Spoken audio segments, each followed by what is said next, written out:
it's not sufficient to just bring technologies to market.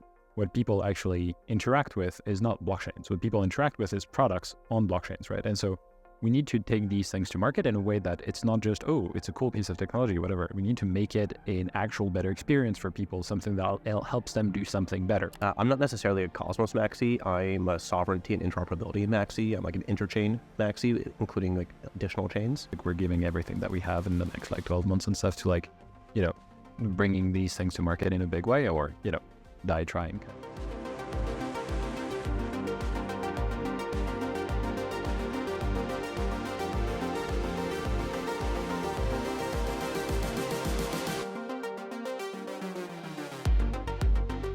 I'm here at Cosmoverse with Spaydh and Max from Neutron and Valence. Hey guys. Hey. Good to see you.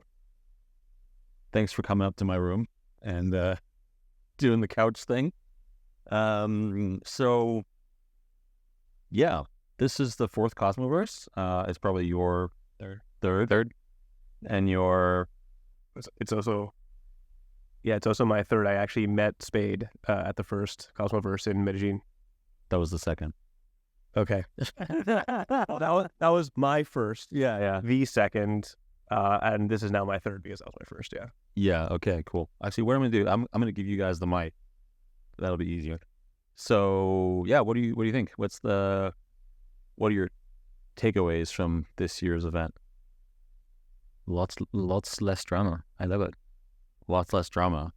Yeah, I heard that there were more tickets sold this year than in prior years, but it just, I don't know if the space is just larger, but it feels a little less dense than in the past. But what is nice is that the people who are here are the true believers left in what this is meant to be. Yeah. Do you also feel that? Yeah, I do think that the quality of conversations have been like really, really high. Like I think a lot of people have been heads down building for a lot of time, and like some of this is like starting to come out. Like that's definitely our case, at least.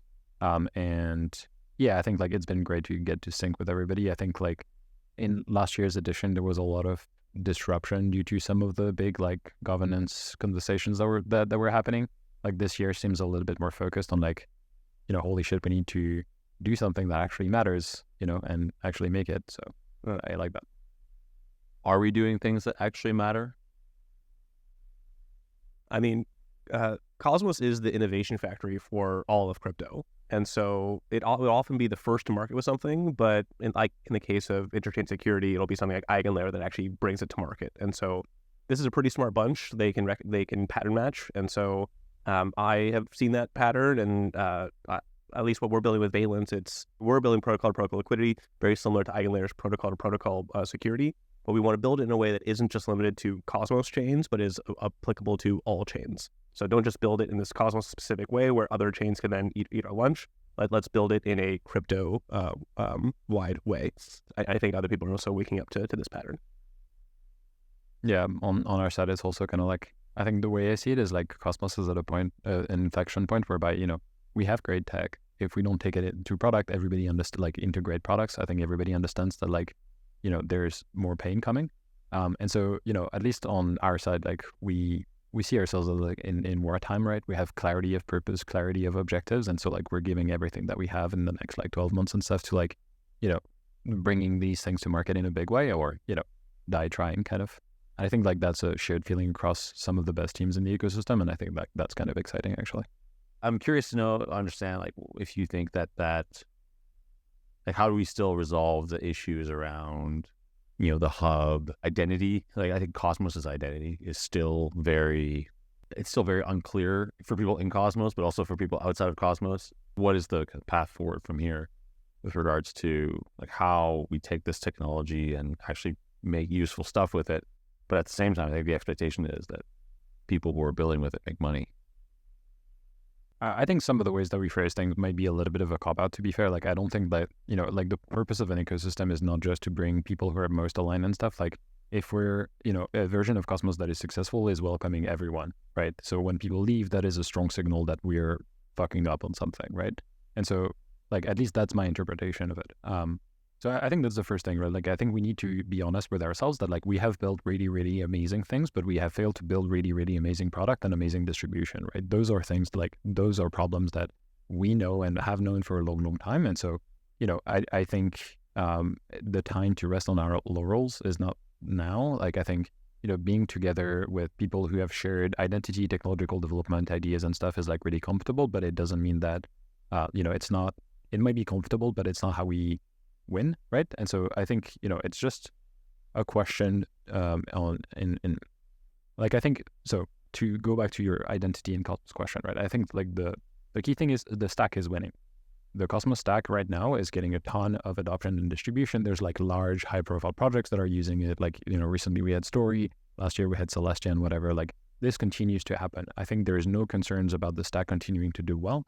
I think what people refer to as Cosmos is like, I think you were making an actual like interesting point actually about the what we call Cosmos, right? Like how we exclude every successful project from it. That was kind of like interesting. So Cosmos is used in like Polygon and BSC and like all of these other protocols, right? But as soon as they get like large enough, they get their own tag, and we don't call it Cosmos anymore, despite them using our tag, right? Like Hyperliquid and stuff. So the stack I think is doing fine. I think the main thing is the set of chains and projects and people that people refer to as Cosmos has been extremely productive in terms of like innovative ideas. But what we have historically failed to do is like, okay, we have an edge because we have ideas that nobody else has and we have the ability to bring them to market, but it's not sufficient to just bring technologies to market.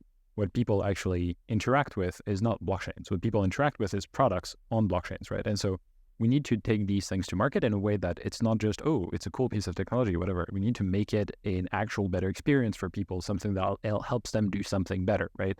My thesis is that like 90+% of blockchain activities and will be like DeFi, because that is what blockchain does best and what it is uniquely suited to do. And so, if DeFi is going to be the thing, then like we need to be way more ambitious, right? Like if you're building an app chain DEX, then your goal should be to do something that is at least 10x better than Uniswap or even 10x better than Binance, right? And like that degree of ambition is something that I think we've lacked and that we need to practice as a do or die kind of like mentality, right? Like this infrastructure is unique. It allows us to do really, really crazy thing. Let's fucking use it, So that's kind of like how I see it.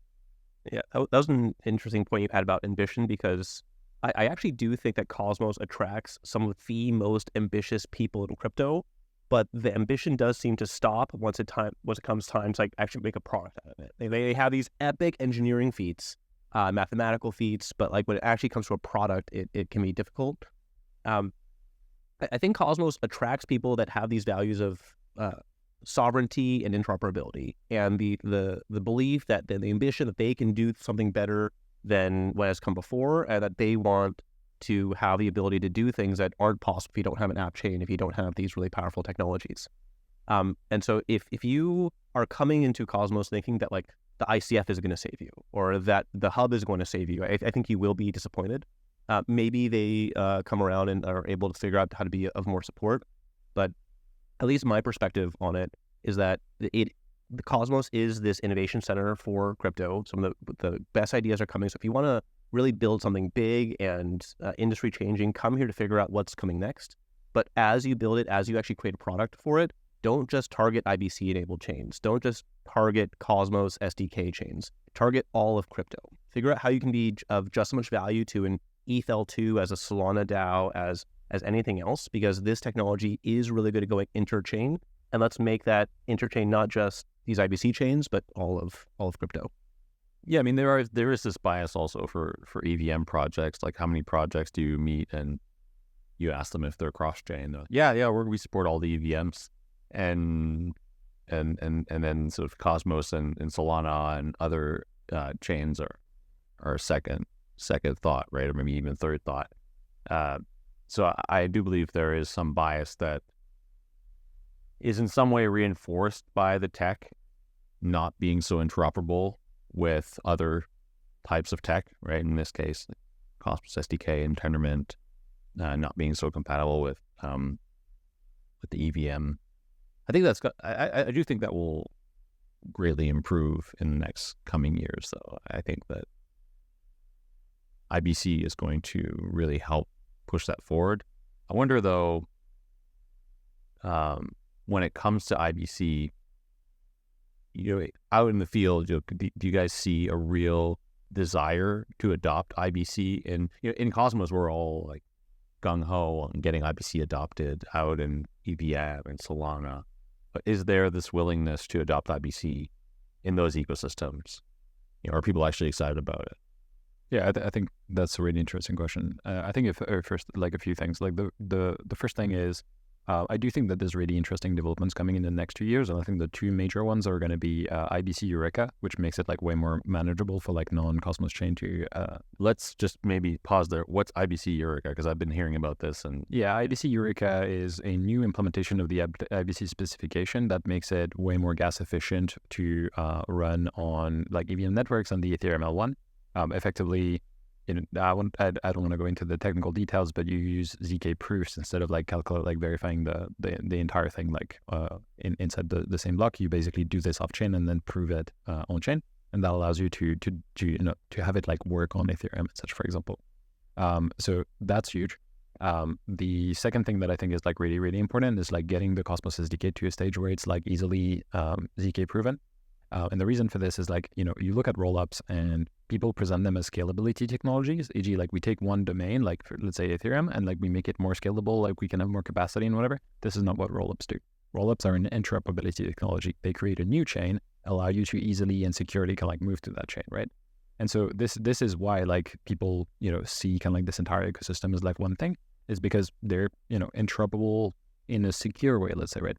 But then IBC is actually like still, I think today, like the best interoperability standard. It does need kind of like a shift in paradigm in the sense that like the build it and they will come mentality in the ecosystem needs to fucking die.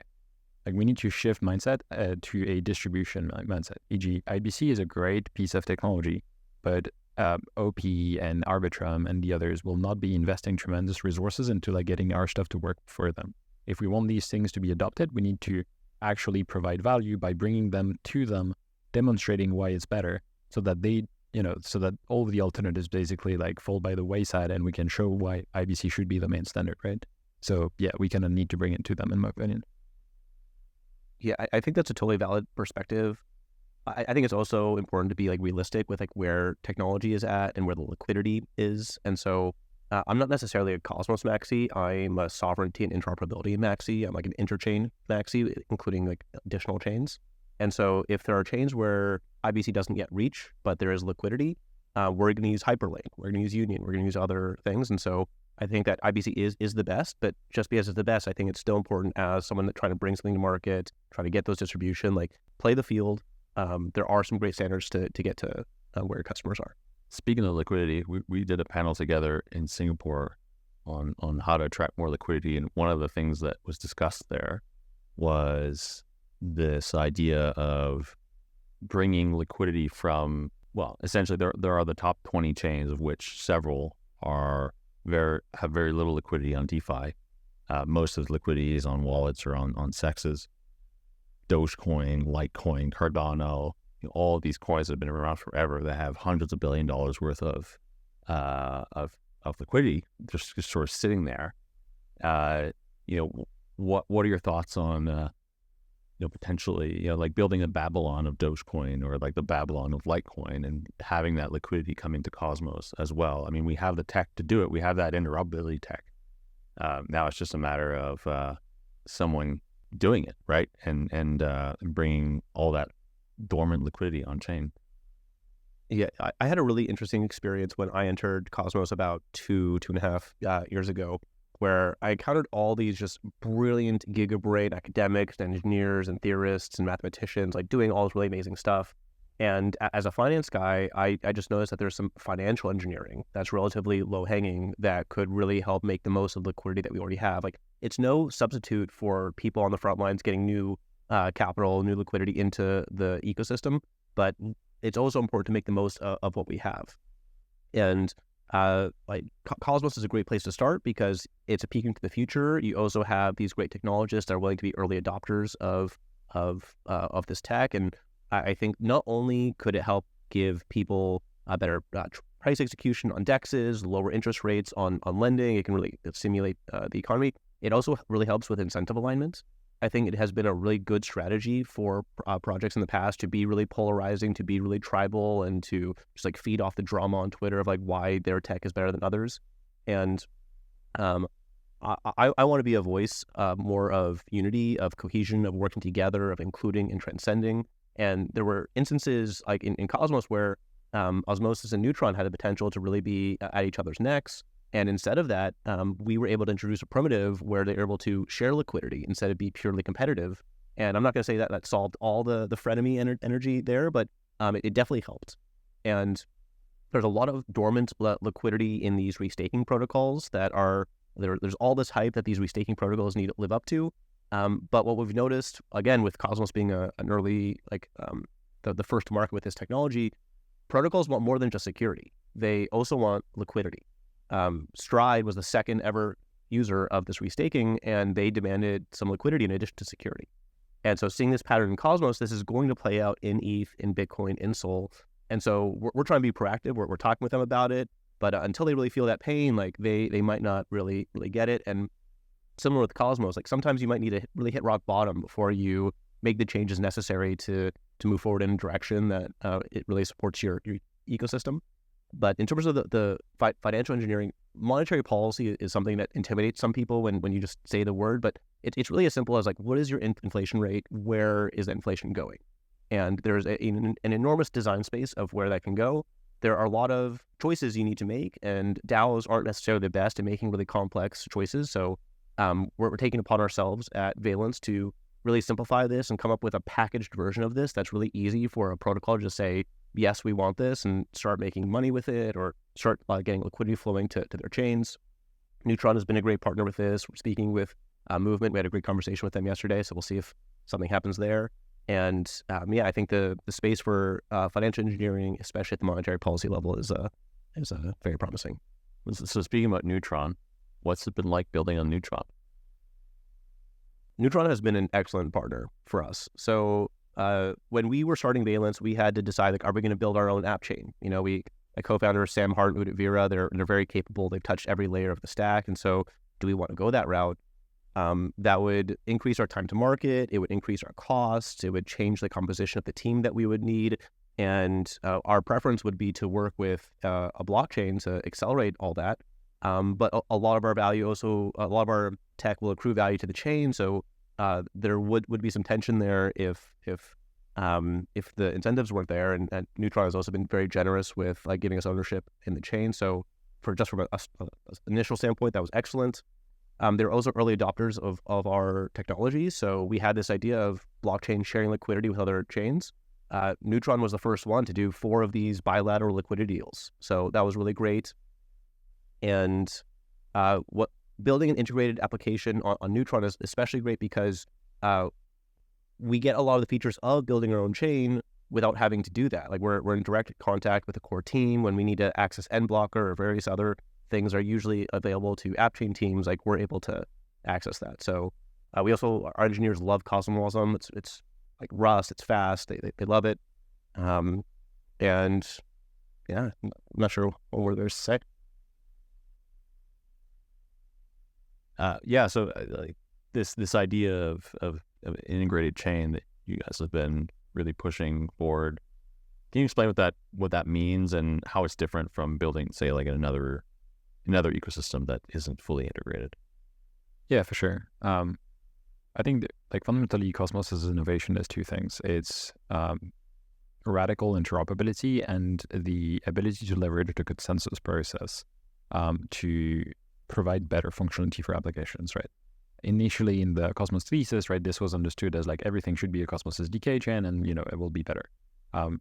Some of our understanding is that like, chains are extremely expensive and like high overhead to actually build and maintain.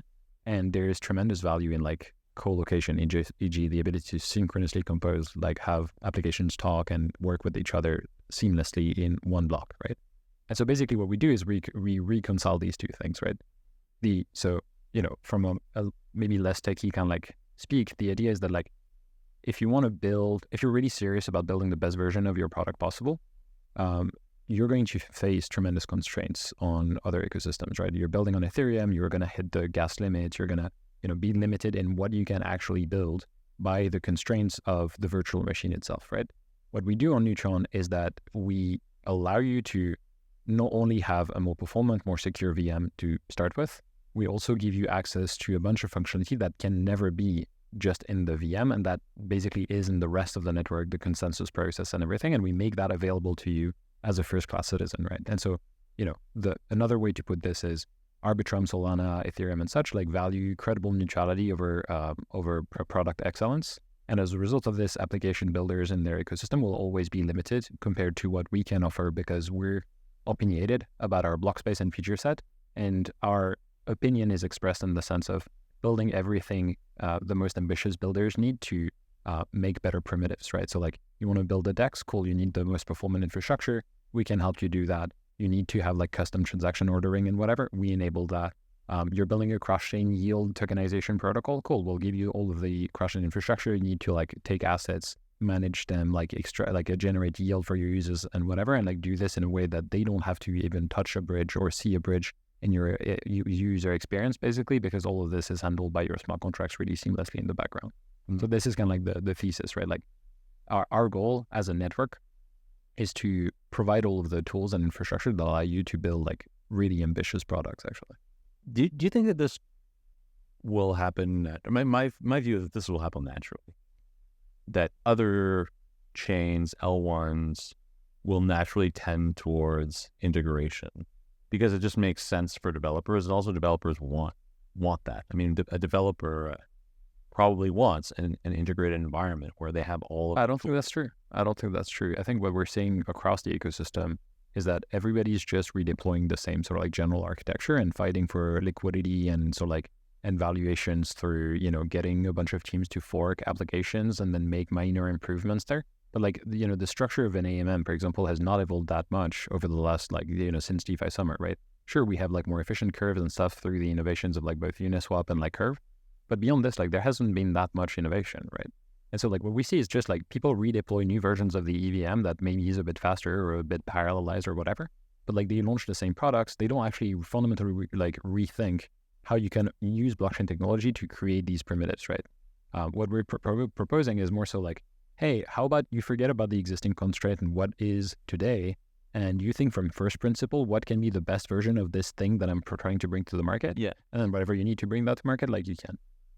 Yeah, but one sorry, argue that to answer directly your question.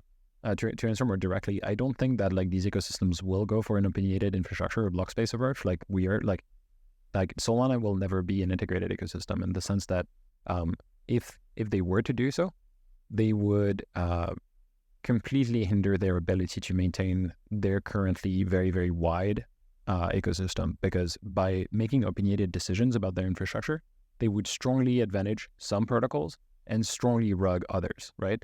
Ethereum will never do it either because they want to be credibly neutral. What we're doing is building an ecosystem from the ground up to be integrated. And so, these teams take a bet on us, we take a bet on them. And as a result of this, we're building a more cohesive ecosystem. And that allows us to do these things that they won't be able to do, if that makes sense. Yeah, I mean, look, let's take an example. So Movement is one example where Movement provides the stack for building your own L2. I mean, they also have an L2, but you can build your own L2 with Movement. They are, I wouldn't say they're opinionated, but they out of the box, the custom or the default DA is Celestia. And then they have this fast finally mechanism that settles to Ethereum. And there, presumably will be other things in there like indexers and stuff and such that applications can use. That to me feels like, a stack that developers can come into turnkey and build their applications and have all the pieces that they need, even if it settles to Ethereum. Perhaps at some point they build their own settlement network. They can become big enough, right? And you settle to the Movement L1 or whatever. And there's also the sequencer Movement M1. Yeah, but basically, I guess the way I see this is that development environments should naturally come back from this very complex modular mess of protocols that we've created to more cohesive, aligned pieces of technology to build blockchain applications, just because it's a lot more efficient. And that over time, I think developers will choose those environments over those that, just fork the EVM and, may or may not survive. Yeah, I definitely agree with the sort of like the network effects piece, right? Like, and I think this is why, despite maybe not having the optimal technology, Ethereum is still like one of the, and still and will probably continue to be like such a large project in the industry, right? Because the network effect, collocation, synergies there, synchronous composability can like matter, right? I don't think use the example of movement. I think all of the pieces of infrastructure or technology you mentioned are not what I would consider integrated infrastructure at all, actually. Yeah, I think maybe our definition of integrated is perhaps varying here. Yeah, so like, you talked about really interesting infrastructure pieces, right? Like making the chains themselves like more performant, making the indexer and other tools that you need around the development process or stuff like better, like turnkey, like really accessible to developers is great. And we're doing that too. But what I mean by integrated application is fundamental blockchain processes that are used extremely deeply into the application design, right? Not just we make the platform faster, is the platform itself is going to do things like we're going to go and retrieve information from the rest of the internet and inject it into your smart contract so that you have the most reliable Oracle feeds for your protocol. Like this is an integral kind of like part of the application, right? This is why we use the word integrated, right? Like the blockchain and the app don't exist separately. Like they're an extension of each other.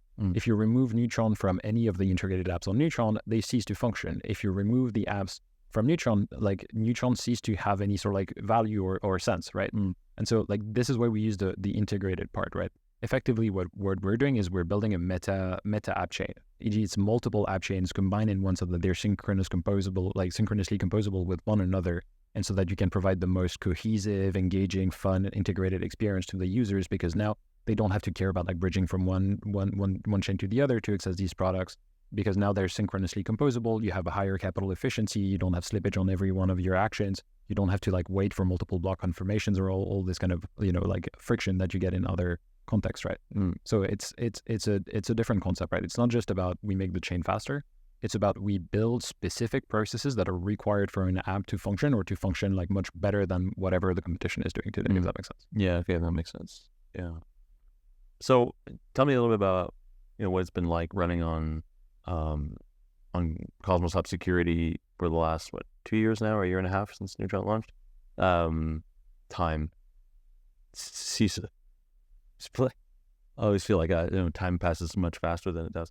So what's that been like, and what do you think are some of the big improvements that will come to replicated security or partial site security in the coming years? And do you think that there will be many more app chains using Cosmos Hub Security?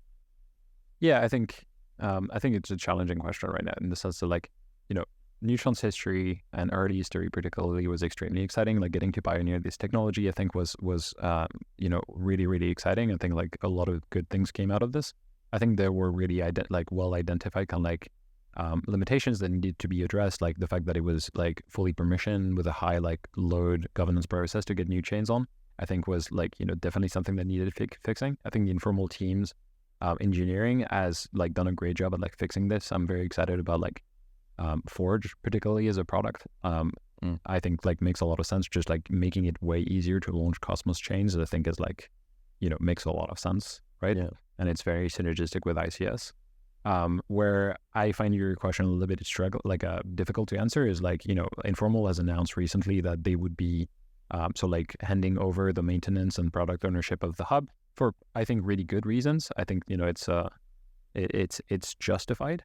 But it also means that it's difficult for me to pronounce myself on a 3-year vision for the hub, because it will depend on what teams come up and with what vision. And I think it's important for my personal take is the best outcome for the hub is for whoever the next maintainer will be, to be selected, is to actually have a strong, focused product vision and be given by the DAO and community as much authority to relentlessly pursue that vision as possible, so that it can make a big bet on something, and focus on it, right? I think one of the issues that we've seen in the last few years has been trying to do 15 things at the same time and not nailing 100%. If that makes sense. What do you guys think is the best product vision for the hub? If that new team that's going to come in and oversee the hub, and there's rumors going around about who that is.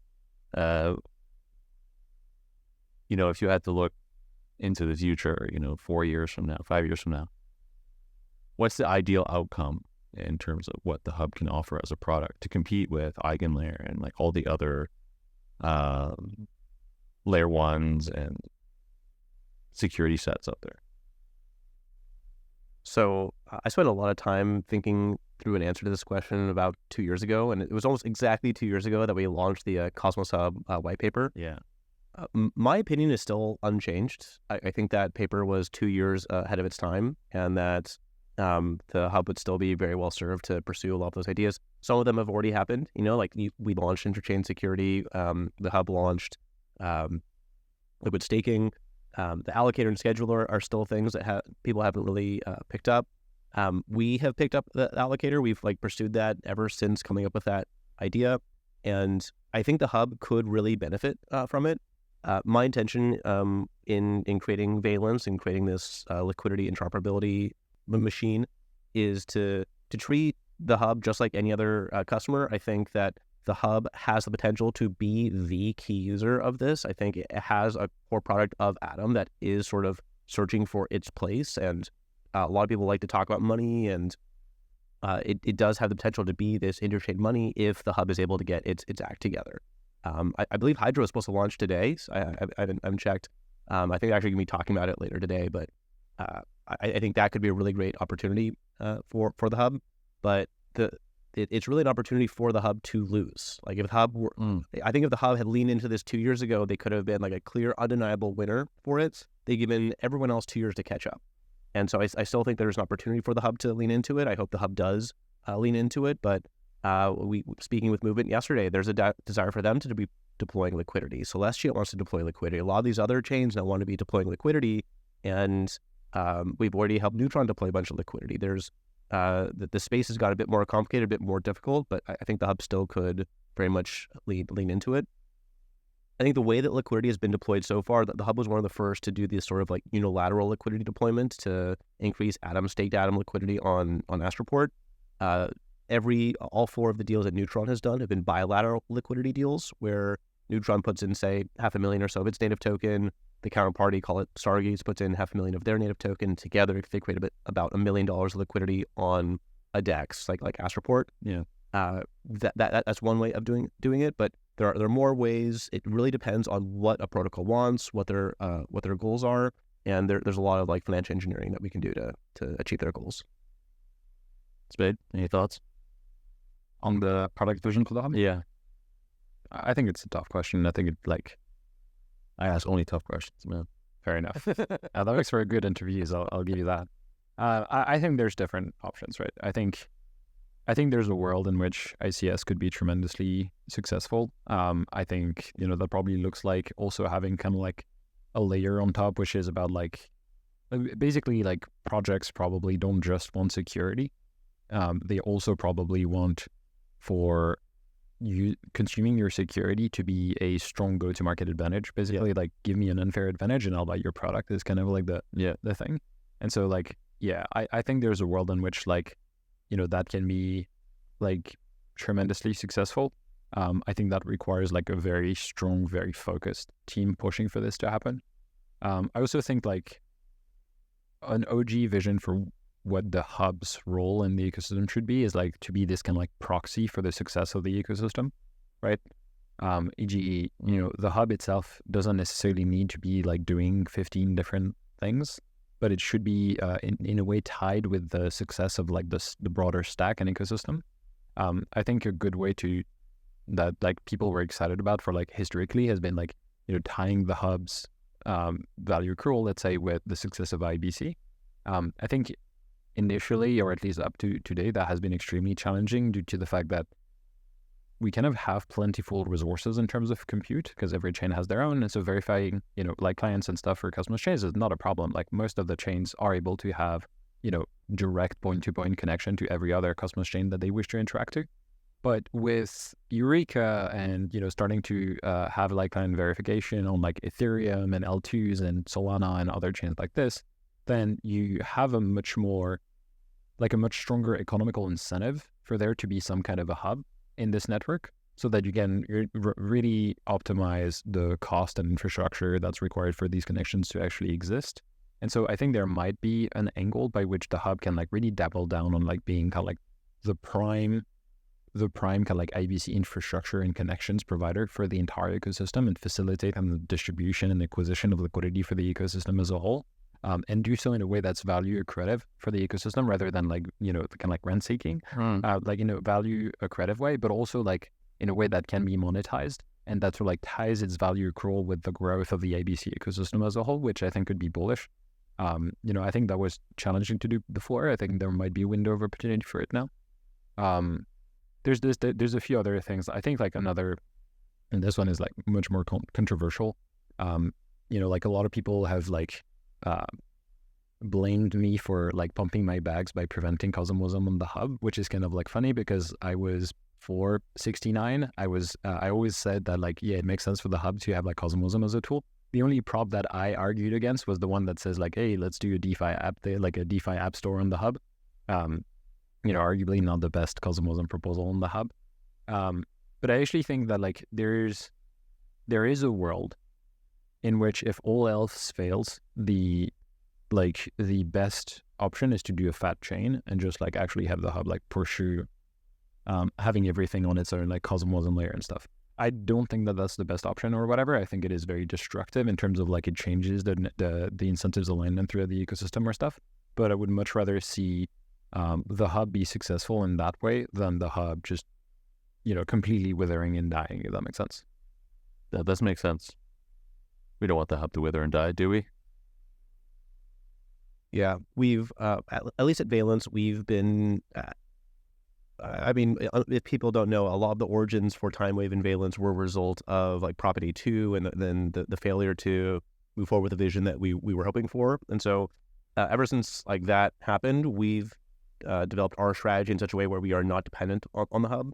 Yeah. Obviously building on Neutron, like there are strong ties to the Cosmos hub, but we wanted to make sure that we had a strategy that could be successful even if the hub was not successful.